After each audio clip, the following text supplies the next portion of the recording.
Alors, fait plaisir de vous voir tous, de vous voir chacun de vous ici ce matin. Cet automne, on a eu un temps de partage en Église. On voulait se mettre à l'écoute de Dieu pour savoir qu'est-ce qu'on voulait voir dans notre Église, qu'est-ce qu'on rêvait pour notre Église. Et un des éléments qui ressortait, c'est au niveau des relations, d'avoir des relations profondes. Et en lien avec ça, et sur une ou deux suggestions, Virginie et moi, on a décidé de faire une série de prédications sur le thème « les uns les autres ». Parce que dans la Bible, il y a beaucoup de moments où Dieu nous appelle à faire des choses les uns pour les autres, s'aimer, se supporter, se pardonner, s'encourager, se réprimander, etc. Donc on va prendre dans nos prochaines prédications différents éléments qu'on est appelés à vivre les uns pour les autres. Et pour cette première prédication de la série, ça semblait logique, presque évident, de commencer par « aimez-vous les uns les autres », qui est vraiment le fondement de tout ce qu'on a à faire les uns pour les autres. C'est l'amour que Jésus nous demande d'avoir. Et ce n'est pas un sujet que je me sens particulièrement digne ou qualifié pour apporter. Je suis quelqu'un que le Seigneur a dû reprendre pour mes manques d'amour, pour ma difficulté à aimer. Et je ne viens pas en parler comme quelqu'un d'élite, quelqu'un qui maîtrise le sujet, qui le fait bien et puis qui peut dire aux autres comment le faire. Ce n'est pas de ma propre autorité que je peux dire quoi que ce soit là-dessus. C'est la parole de Dieu qui fait autorité. C'est la parole de Dieu qui a des choses à nous dire. Et la parole de Dieu nous dit des choses que je n'oserais pas nous dire de moi-même et par ma propre autorité. Alors j'espère, par la grâce de Dieu et par son esprit, être un canal pour ce que Dieu veut dire par sa parole. Mais toutes ces choses, j'ai autant besoin de les entendre et autant besoin de les vivre et autant besoin de l'aide de Dieu que n'importe lequel d'entre nous et que plus que la plupart d'entre vous. Alors, on va partir de deux textes, deux versets dans l'évangile de Jean qui sont le moment où Jésus donne ce commandement à ses disciples, et puis d'un texte un peu plus long dans la première lettre de Jean où l'apôtre Jean élabore sur ce commandement donné par Jésus. Donc dans l'évangile selon Jean, chapitre 13, au verset 34 à 35, Jésus dit « Je vous donne un commandement nouveau. Aimez-vous les uns les autres. Il faut que vous vous aimiez les uns les autres comme je vous ai aimé. Si vous avez de l'amour les uns pour les autres, alors tous sauront que vous êtes mes disciples. » Et dans la première lettre de Jean, au chapitre 4, au verset 7 à 21, « Très chers amis, aimons-nous les uns les autres, car l'amour vient de Dieu. Toute personne qui aime est enfant de Dieu et connaît Dieu. Et celui qui n'aime pas ne connaît pas Dieu, car Dieu est amour. Voici comment Dieu a manifesté son amour pour nous. Il a envoyé son Fils unique dans le monde, afin que nous ayons la vie par lui. Et voici en quoi consiste l'amour. Ce n'est pas nous qui avons aimé Dieu, mais c'est lui qui nous a aimés. Il a envoyé son Fils qui s'est offert en sacrifice pour le pardon de nos péchés.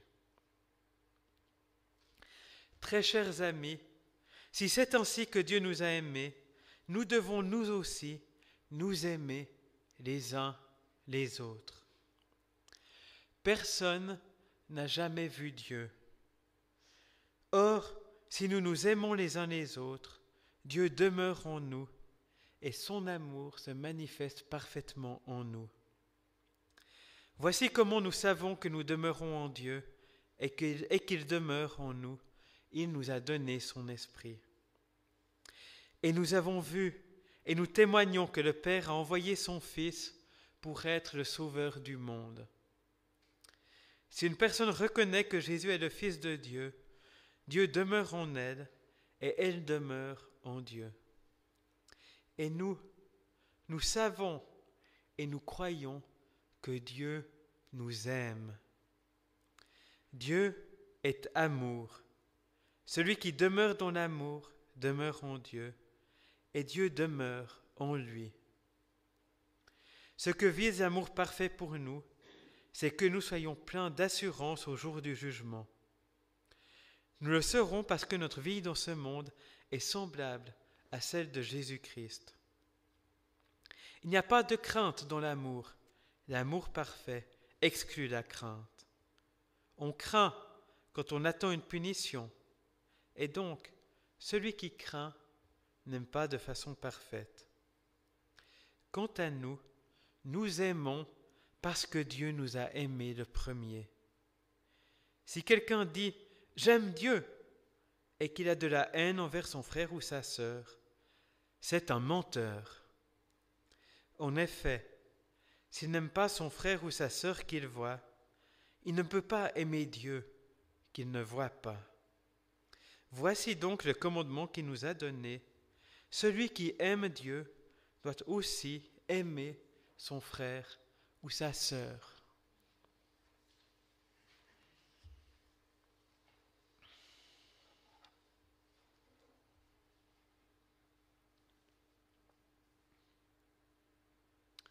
Ces passages sont à la fois très théologiques, à la fois très pratiques, très concrets. Et il doit en être ainsi. C'est qui Dieu est, c'est ce que Dieu montre de lui, c'est ce que Dieu fait pour nous qui transforme nos vies. Si on ne donne que des conseils pratiques, 10 manières de rendre sa vie plus belle et plus agréable, eh bien, on n'est pas une église, on est un lieu de coaching. Et c'est Dieu qui nous transforme, c'est qui il est, qui change nos vies, c'est ce qu'il fait pour nous, qui nous donne le pouvoir de vivre une vie différente, une vie qui a de la valeur. Mais si on brasse des belles idées sur Dieu et que ça ne change rien au concret de nos vies, eh bien, on perd notre temps et la parole de Dieu est là pour nous transformer, pas seulement pour nous instruire et nous donner plein de belles idées et plein de beaux concepts à brasser. Alors, on va parler de Dieu, on va parler de qui il est et on va parler de ce que ça doit changer concrètement dans nos vies, de ce que ça doit porter comme fruit dans notre manière de vivre les uns avec les autres. Dieu est amour. L'amour est au cœur de l'identité de Dieu. Dieu est amour depuis toujours en lui-même. Et Dieu est amour parce que Dieu est Père, Fils et Saint-Esprit. Et qu'il y a amour entre le Père, le Fils et le Saint-Esprit. Si Dieu n'était qu'une seule personne, un Dieu monolithique, il n'y aurait pas de relation au sein de Dieu, il n'y aurait pas là d'amour. Dieu ne serait pas amour avant d'avoir créé quelqu'un à aimer, il ne serait pas amour en lui-même. Mais il y a cet amour parfait en Dieu de toute éternité. Et Dieu nous a créés par un débordement de cet amour. Il y a tellement d'amour en Dieu que Dieu a voulu pouvoir aimer plus de personnes et que plus de personnes vivent cet amour. De la même manière que quand un couple humain s'aime, eh bien il a envie aussi d'avoir plus de personnes à aimer. Cet amour porte du fruit en des enfants qui vont recevoir l'amour de leurs parents, aimer en retour et faire grandir cet amour. Dieu nous a créés pour aimer. Il nous a créés pour que son amour soit en nous, que son amour se manifeste les uns auprès des autres. Et c'est pour ça que quand on demande à Jésus quels sont les 2 plus importants commandements, eh bien il dit d'aimer Dieu et d'aimer son prochain comme soi-même. Parce que c'est au cœur du projet de Dieu, c'est la raison de notre existence. Et notre amour reflète l'amour de Dieu, notre amour est un débordement de l'amour de Dieu. Mais comment est-ce qu'on connaît cet amour de Dieu? Comment est-ce que Dieu manifeste son amour envers nous? Eh bien, au premier chef, en envoyant Jésus-Christ. En envoyant Jésus-Christ pour qu'on ait la vie par lui, en envoyant Jésus-Christ pour être un sacrifice pour nos péchés. Parce que l'amour de Dieu qu'il a offert à l'humanité dès le départ, eh bien l'humanité s'en est séparée, l'humanité l'a rejeté, et l'humanité n'a pas non plus vécu l'amour les uns pour les autres. Il n'y a pas besoin de citer des exemples de comment les êtres humains ne s'aiment pas comme Dieu le voulait. Ils sont partout, ils sont là tout le temps, et on n'y connaît que trop. Et ce refus de l'amour de Dieu, cette haine, ce mépris, ce manque d'amour les uns pour les autres, eh bien, il crée une barrière entre Dieu et nous. Et Jésus est venu combler ce gouffre. Tous nos manques d'amour créent un trou, un gouffre infranchissable entre Dieu et nous. Mais Jésus vient avec un amour infini pour combler ce gouffre, pour nous permettre de retrouver l'amour de Dieu, pour nous permettre d'être pardonnés de nos péchés qui sont désobéissance à la volonté de Dieu, et la volonté de Dieu est amour. Donc, voilà, nos péchés sont divers et variés, mais une manière dont on peut résumer ce qu'est le péché, eh bien, c'est toutes les choses où on ne montre pas d'amour pour Dieu et les uns pour les autres. Et Dieu nous montre son amour en venant répondre par plus d'amour à tous nos manques d'amour. Et l'amour consiste non pas à ce que nous avons, nous en premier, aimé Dieu, mais en ce que Dieu lui-même nous a aimés. Et tout amour que nous pouvons montrer pour Dieu et les uns pour les autres sont une réponse à l'amour que Dieu nous donne.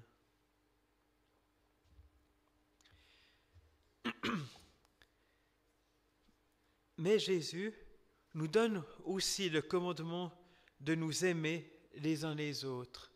Il dit, c'est un commandement nouveau. Aimez-vous les uns les autres comme je vous ai aimé. Le commandement d'aimer, en soi, n'est pas nouveau. Dans l'Ancien Testament, Dieu dit déjà d'aimer son prochain comme soi-même. Mais ce qui est nouveau, c'est que Jésus dit « comme je vous ai aimé ». Ce qui est nouveau, c'est qu'on a l'amour de Dieu manifesté par Jésus-Christ, qui nous donne l'exemple et qui nous donne la ressource pour aimer nos prochains. Jésus nous a aimés jusqu'au don de sa vie et il nous appelle à nous aimer les uns les autres de la même manière. Notre amour les uns pour les autres peut aller jusqu'à donner notre vie les uns pour les autres. Et notre amour les uns pour les autres, eh bien, c'est aussi le reflet, la manifestation concrète de l'amour qu'on a pour Dieu. Jean nous dit très clairement que si quelqu'un dit qu'il aime Dieu mais qu'il n'aime pas son frère ou sa sœur, c'est un menteur. Que l'amour de Dieu est manifesté et concret par l'amour qu'on a les uns pour les autres. Que le fruit visible de l'amour qu'on a pour Dieu, c'est l'amour pour nos frères et nos sœurs. Et que si on prétend avoir de l'amour pour Dieu sans qu'il se manifeste au niveau horizontal avec nos frères et nos sœurs, c'est du pipeau, c'est des belles paroles, mais ce n'est pas un amour réel, ce n'est pas l'amour que Dieu veut que nous ayons envers lui. Donc celui qui aime Dieu doit aussi aimer son frère ou sa sœur.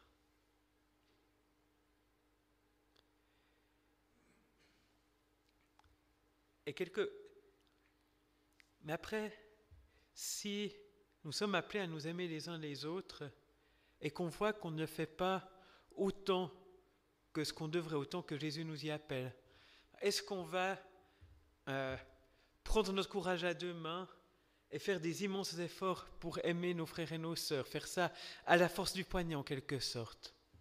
Alors, d'une certaine manière, oui, c'est un commandement. Jésus nous dit, aimez-vous les uns les autres. Il est notre Seigneur, on veut lui obéir, donc oui, on va chercher à lui obéir, parce que c'est ce qu'il nous commande et qu'on l'a choisi et reconnu comme Seigneur et comme Maître. Mais d'un autre côté, si ça doit ne venir que de nous, eh bien on n'y arrivera jamais. On n'aura jamais l'amour que Dieu nous appelle à avoir. L'épître de Jean nous dit « Celui qui n'aime pas ne connaît pas Dieu, car Dieu est amour. » D'un côté, ça fait sévère. Dit, si on n'aime pas, eh bien on ne peut pas dire qu'on connaît Dieu. Mais de l'autre côté, ça nous donne aussi la voie vers la solution. Si on n'aime pas assez, c'est qu'on a besoin de connaître Dieu davantage. C'est qu'on a besoin d'une révélation plus grande de qui Dieu est, qu'on a besoin d'une révélation plus grande de son amour, de l'amour qui existe en Dieu de toute éternité et de son amour manifesté pour nous en Jésus-Christ. Et si on voit nos cœurs, si on voit notre manière de vivre et qu'on se dit « je n'aime pas comme Jésus m'y appelle », alors peut-être qu'on a un cœur rempli de l'amour de Dieu et qu'il nous manque de le mettre en pratique. Et à ce moment-là, oui, mettons en pratique cet amour que nous recevons de Dieu, cet amour que nous disons avoir pour Dieu. Mais peut-être aussi qu'on se rend compte qu'on n'a pas la ressource en nous-mêmes pour aimer comme Dieu nous y appelle. Et à ce moment-là, allons dans notre chambre, fermons la porte, mettons-nous à genoux et prions. Et supplions Dieu de nous donner plus de son amour, une plus grande révélation de qui il est, de l'amour qui est en lui. Que ce fait que Dieu est amour ne soit plus seulement un principe, une vérité théologique écrite sur les pages de la Bible, mais soit une réalité concrète, soit une réalité que l'Esprit de Dieu fait vivre en nous. Voici comment nous savons que nous demeurons en Dieu et qu'il demeure en nous. Il nous a donné son esprit. Et une des choses que l'esprit fait en nous, c'est de nous témoigner de l'amour de Dieu. Paul, dans sa lettre aux Romains, dit que l'esprit en nous crie « Abba, Père ». L'esprit nous témoigne que nous sommes enfants de Dieu. Et je crois qu'on a besoin de toujours plus avoir cette attestation de l'Esprit qui nous dit qu'on est enfant de Dieu, qu'il nous aime, qu'il nous donne son amour, qu'il demeure en nous et qu'on est en lui. Et c'est ainsi que nous aurons la force, que nous aurons la ressource pour aimer comme Dieu nous y appelle. Jésus nous dit aussi, si vous avez de l'amour les uns pour les autres, alors tous sauront que vous êtes mes disciples. C'est l'amour qu'on a les uns pour les autres qui témoigne au monde que Jésus est vraiment le Fils de Dieu, que Dieu est réel, que Dieu est amour. Et mes amis, mes frères, mes sœurs, nous avons à témoigner au monde de réalités surnaturelles que le monde n'est pas prêt à croire sans une démonstration surnaturelle. Et si notre amour n'a pas une qualité surnaturelle, si notre amour n'est pas le fruit d'une œuvre de Dieu que rien ni personne d'autre n'aurait pu faire en nos cœurs, eh bien le monde ne croira pas. Le monde ne croira pas les vérités surnaturelles de Dieu tant qu'il ne sera pas manifesté par un amour surnaturel entre nous. Et pour cela, eh bien nous avons à rechercher Dieu, nous avons à prier, nous avons à nous mettre à genoux, ensemble et individuellement, pour lui demander de nous remplir, pour lui demander que son amour soit vivant, efficace, vécu et vivifiant en chacun de nous et entre nous. Jésus nous dit de nous aimer comme lui-même nous a aimés. la manière la plus grande par excellence par laquelle il nous a aimés, c'est qu'il s'est donné, c'est qu'il a donné sa vie. Mais il a aussi aimé Zaché en allant manger avec lui, alors que tout le monde le rejetait. Il a aimé les foules affamées en leur donnant à manger, alors qu'elles n'avaient rien. Il a aimé les lépreux, les aveugles et les boiteux en les guérissant. Il a aimé les prostituées et les rejetés en les accueillant, en leur parlant avec respect. Il a aimé ses disciples en leur donnant la parole de Dieu, en leur partageant des vérités sur qui est Dieu. L'amour, c'est pas avant tout un sentiment, des guili-guili dans le cœur quand on pense à quelqu'un. L'amour, c'est des actes concrets. C'est de répondre aux besoins des autres. C'est de passer du temps avec eux. C'est de s'intéresser à ce qu'ils vivent. C'est d'écouter avec bienveillance. C'est de montrer du respect. C'est d'être prêt à prendre du temps. C'est d'être prêt à déranger nos routines bien réglées et nos plans bien ficelés. J'ai beaucoup de peine à faire ça, mais être prêt à sortir de nos plans, de nos idées, de ce qu'on a prévu et pensé, pour prendre du temps pour l'autre, pour l'écouter, pour répondre à ses besoins. Et rêvons ensemble à qu'est-ce qu'on voudrait vivre comme communauté. Qu'est-ce qu'on voudrait vivre comme communauté qui reflète l'amour de Dieu, qui soit comme un phare dans notre monde, dans notre région, que les gens qui nous voient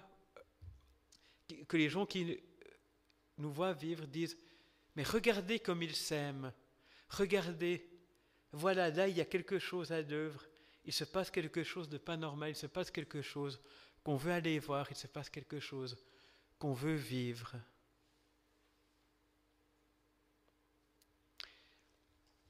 Il peut y avoir aussi quelque chose qui nous étonne, qui crée une petite tension.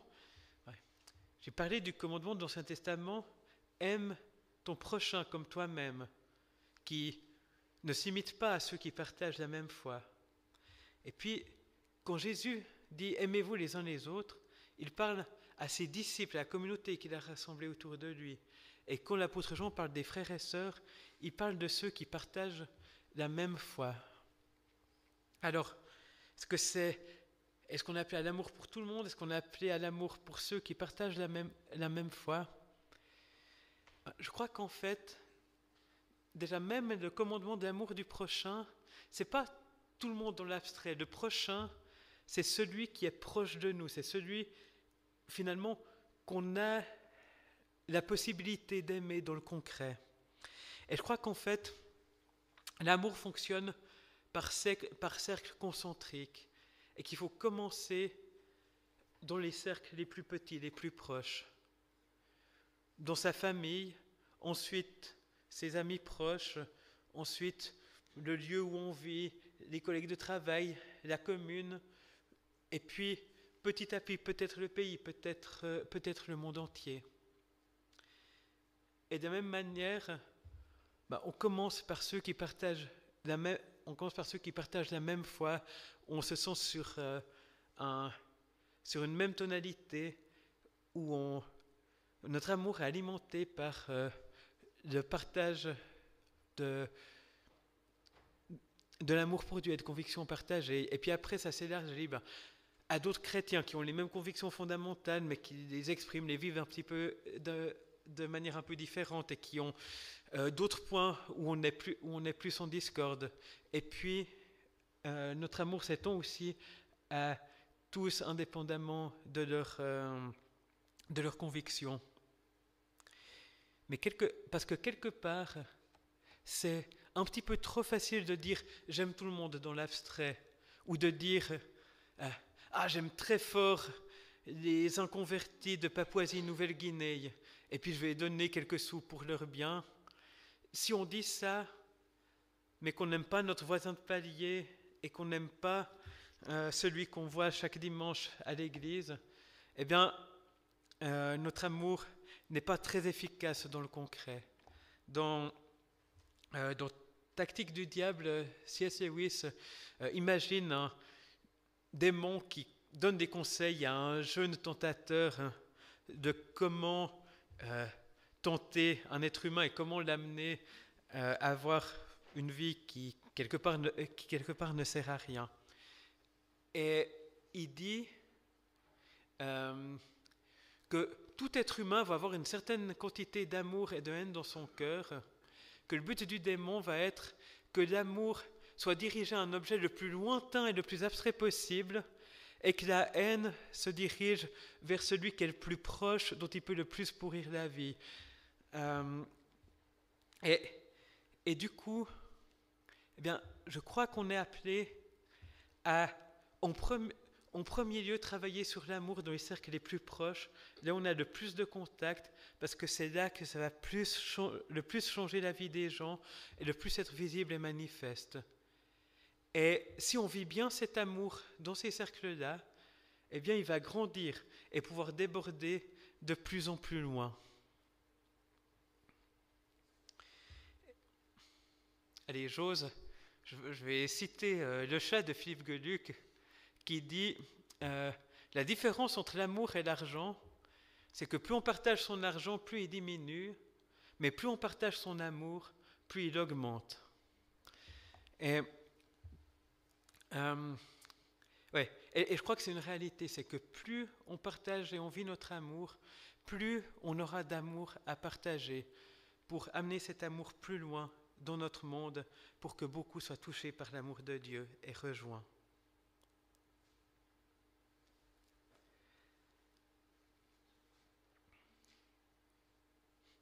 Oui, et un petit mot de témoignage aussi.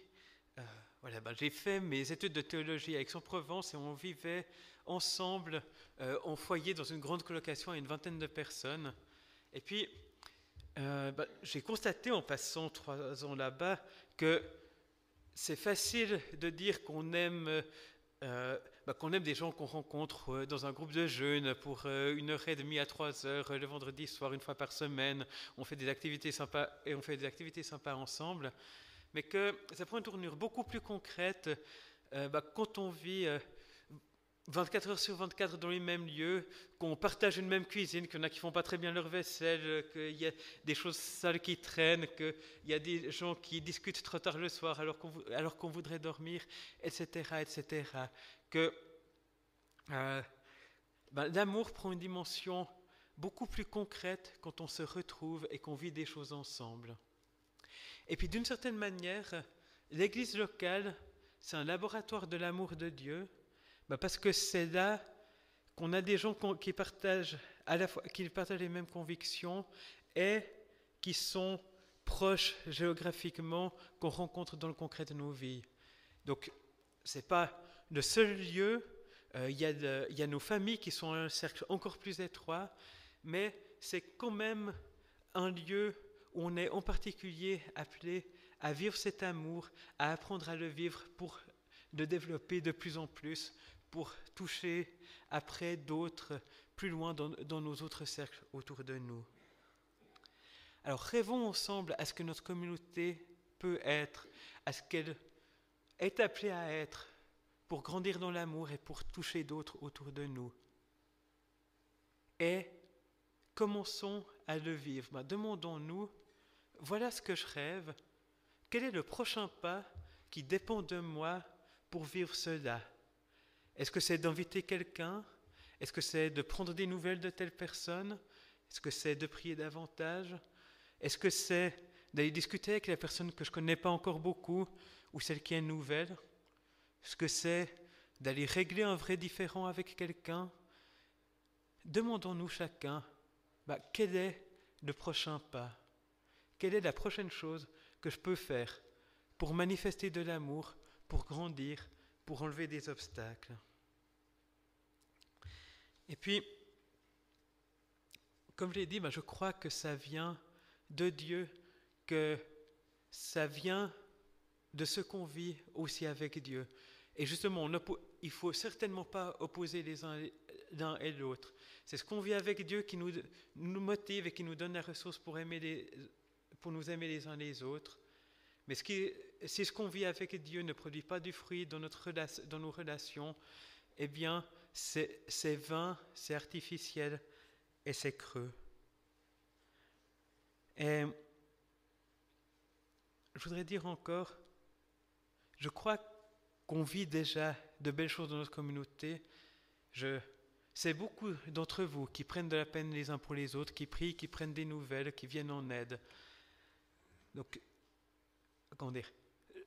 Et tout ça, c'est important de le reconnaître.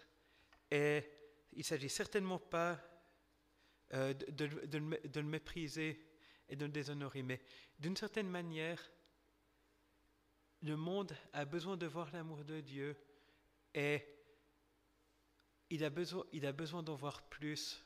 On a besoin de plus et c'est qu'auprès de Dieu qu'on va trouver les ressources pour le faire. Maintenant, j'aimerais vous inviter à la fin de cette prédication à réfléchir pour chacun de quoi on a besoin aujourd'hui. Est-ce que j'ai besoin de recevoir l'amour et le pardon de Dieu en Jésus? Est-ce que c'est quelque chose, une base que je n'ai pas encore posée dans ma vie et que j'aurais besoin de faire? Ou est-ce que j'ai besoin de découvrir plus de qui est Dieu et de son amour? Ou est-ce que j'ai besoin de mettre plus en pratique l'amour de Dieu envers les autres? Ces options sont sur notre memento. Si vous avez l'utilité de cocher quelque chose, vous pouvez le faire. Mais ce que je voudrais nous inviter chacun à faire maintenant, c'est qu'on va prendre 2 minutes dans le silence pour que chacun réfléchisse de quoi j'ai besoin. Recevoir l'amour et le pardon de Dieu, demander à découvrir plus l'amour de Dieu ou le mettre plus en pratique. Et au cours ou à la fin de ces 2 minutes, si vous vous dites qu'il y a une ou plusieurs de ces choses dont vous avez besoin, je vous invite à simplement lever les mains devant vous en signe d'ouverture, de recevoir quelque chose de Dieu. C'est pas pour les autres, c'est pas pour que quelqu'un sache que quelqu'un a besoin de quelque chose, parce que en soi, ça n'a rien de surprenant que quelqu'un ait besoin de quelque chose dans ce domaine, mais c'est simplement chacun pour s'être positionné, s'être dit oui, j'ai besoin de quelque chose et oui, je vais le demander à Dieu. Et c'est du coup c'est pas obligé de le faire, il y a aucune obligation, mais c'est pour qu'il y ait un choix qui nous positionne. Et puis à la fin de ces 2 minutes de silence, eh bien, je prierai par rapport à ces différentes dimensions. Alors, faisons silence devant Dieu.